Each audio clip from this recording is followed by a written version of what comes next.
Info Afrique sur AL24 News, bienvenue.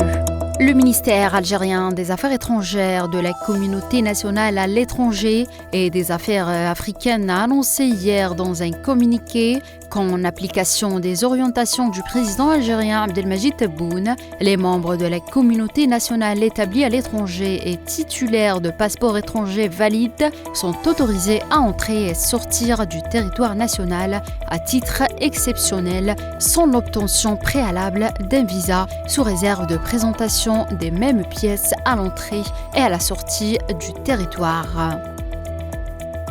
Les travaux du sommet extraordinaire de l'Union africaine sur le programme détaillé pour le développement de l'agriculture africaine post-Malabo ont été clôturés hier à Kampala par l'adoption de la déclaration pour le renforcement de la réforme globale des systèmes agroalimentaires pour la période 2026-2035, a indiqué un communiqué du ministère de l'Agriculture, du Développement rural et de la Pêche.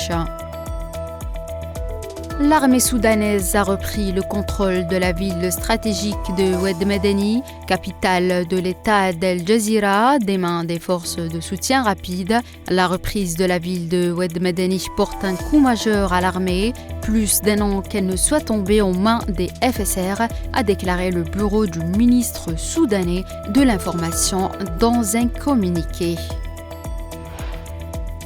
L'Éthiopie et la Somalie ont convenu de rétablir et renforcer leurs relations bilatérales et diplomatiques à l'issue d'une visite samedi à Addis Abeba du président somalien dans le cadre d'un accord de paix destiné à mettre fin aux tensions entre ces deux pays de la Corne de l'Afrique.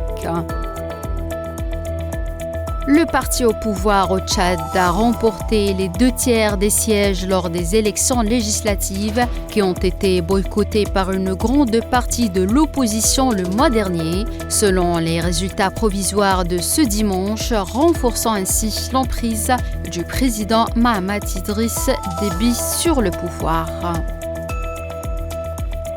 Les électeurs comoriens ont commencé à voter ce dimanche dans le cadre du premier tour des élections législatives.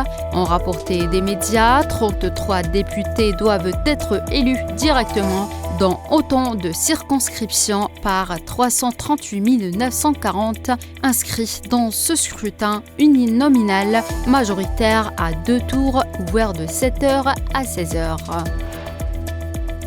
Et enfin, le principal opposant mozambicain, Venancio Mondlane, dont le retour d'exil jeudi a suscité de nouveaux affrontements entre la police et les manifestants dans la capitale Maputo, a appelé à maintenir la pression avec 3 jours de rassemblement en début de semaine, continuant sans relâche à dénoncer une élection volée lors du scrutin du 9 octobre remporté par le Frélimo au pouvoir. Il a appelé à une grève nationale.